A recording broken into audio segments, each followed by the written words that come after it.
Assalamualaikum. Dalam banyak kesempatan ya kita udah bahas fasting yang tipis-tipis. Ada yang 7 to 7 fasting dari jam 7 malam sampai 7 pagi. Ada yang terkait fasting Ramadan. Ada yang terkait protokol makan gula karbo, seterusnya.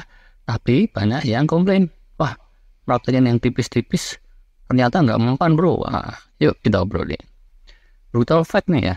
Emang kayak gitu. Numpak becak bayar 500 kon jaluk selamat. Nah, itulah menurut peribahasa jalanan di Jerman sana. Udah bisa fasting, udah rutin olahraga, diet sehat, jangan jumawa. Jangan percaya omongan tukang obat, profesor, dokter, dan seterusnya. Kita jangan silau oleh gelarnya, apalagi silau oleh jidatnya yang mengkilat. Silau men. Pil sebiji atau sekerawuk diharapkan bisa beresin seluruh dunia, itu ya nggak bisa. Kalau mau sehat secara holistik, ya udah, jurusnya itu mesti macam-macam. Ini sudah keniscayaan. Satu fakta yang lain bukan mitos. Jadi, ya kita harus terima juga tadi itu ya, bahwa kalau prakteknya yang tipis-tipis, memang dampaknya ya segitu-segitu saja. Cuma jangan terus ngancir juga. Wah, yang tipis-tipis nggak guna. Udah aja lah, mending nggak usah fasting sekalian, nggak diet sekalian, nggak usah jaga pola hidup sekalian, pure. Bisa kecemplung sumur tuh kalau kayak gitu. Jadi ya, walau yang tipis itu kurang jitu, untuk healing yang jos kalau masalahnya udah pelik atau manfaatnya pas-pasan, tapi mendinglah praktekin yang tipis daripada tidak sama sekali. Kalau nggak sama sekali, itu malah bisa lebih ngeri, ibarat tepian jurang gitulah ya. Mendingan kalau ada pagernya bambu daripada nggak ada pagernya sama sekali, ya kan? Pager itu tetap aja banyak manfaatnya. Walau begitu, kalau diseruduk sama tronton yang ugal-ugalan, itu beda lagi ceritanya. Nah, yang super ugal-ugalan tadi hati-hati tuh. Dia akan bikin ketelanjuran, bikin kita kecemplung ke jurang yang dalam. Dan brutal fact berikutnya, awas-awas nih. Kalau udah ada ketelanjuran, siap-siaplah. Karena dia itu selalu dan selalu menuntut tindakan atau laku-laku yang drastis kalau mau balik oke lagi. Udah telanjur diabetes, udah telanjur stadium kanker, fatty liver, penyumbatan kardiovaskuler, telanjur pikun, dan seterusnya, amit-amit. Itu kalau nggak ada langkah drastis, nggak akan beres. Ibarat kata ya, Mas Paimin, kalau sekedar nginjek kakinya Neng Eis, itu minta maaf, dan istighfar 3 kali, udah cukup lah, tipis-tipis. Tapi kalau untung nyemplungin orang ke lubang buaya, ya nggak mungkin lah urusannya selesai dengan sekedar minta maaf sama istighfar 3 kali, ya kan? Pagar bambu dan tali-tali itu bisa mencegah orang kecemplung jurang. Tapi kalau orangnya udah kecemplung, ya nggak bisa mengandalkan tali-tali dan bambu ala kadarnya untuk keluar dari jurang yang dalam. Realitanya seperti itu. Terus hikmahnya apa nih dari obrolan ini? Nggak ada. Nggak ada, percuma sih ya diobrolin. Bisa dipikir sendiri lah ya. Salah satunya tuh, kita mesti berpikir preventif. Dari saat masih relatif muda, masih relatif sehat, mulailah jaga pola hidup yang baik, pola makan yang baik, pola pikir yang baik, pola baju aja juga mesti baik.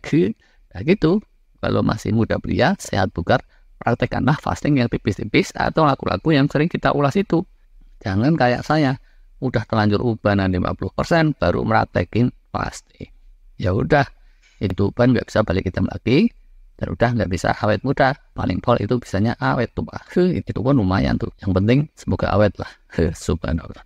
Kalau pola hidup sempurna banget, itu tentu sulit atau bisa dibilang mustahil. Kita ini kan semuanya manusia biasa. Tapi ya mestinya kita mengikuti peribahasa Jerman Perancis gitulah ya. Ngono ya ngono, ning ojo ngono. Kepelintir dikit-dikit, itu ya udah gimana lagi, tak terhindarkan. Tapi jaga, jangan sampai ketelanjuran, jangan sampai keburu kecemplung jurang. Kalau udah kecemplung gimana? Ya udah, sadarilah kalau udah kecemplung kayak gitu. Jangan putus asa juga, seringnya sih masih ada jalan keluar. Allah sudah menjanjikan untuk setiap penyakit itu ada obatnya. Walaupun begitu, sadarilah, walau jalannya bisa aja banyak, semuanya itu kelasnya drastis-drastis semua, nggak bisa lagi ngimpi pakai yang tipis-tipis dok. Kalau mau pakai teknik fasting gitu ya, fastingnya juga mesti yang kelasnya extended fasting. Kalau olahraga atau kerja fisik atau kerja otak, itu pun disiplinnya tidak lagi bisa yang sekedar kelas kasual. Diet jaga makanan itu pun juga nggak bisa sekedar mengurangi gula atau junk food. Healing saat tidur atau saat melek itu pun kalau cara biasa jangan-jangan udah susah dapatnya. Obat suplemen semuanya harus disinulkan sama berbagai lagu yang tepat, dan seterusnya. Terus ada beberapa antisipasi lain. Kalau para subscriber kanal sini mungkin udah praktekin, tapi handai tolan lainnya mungkin belum. Bisa tuh kalian kasih pencerahan.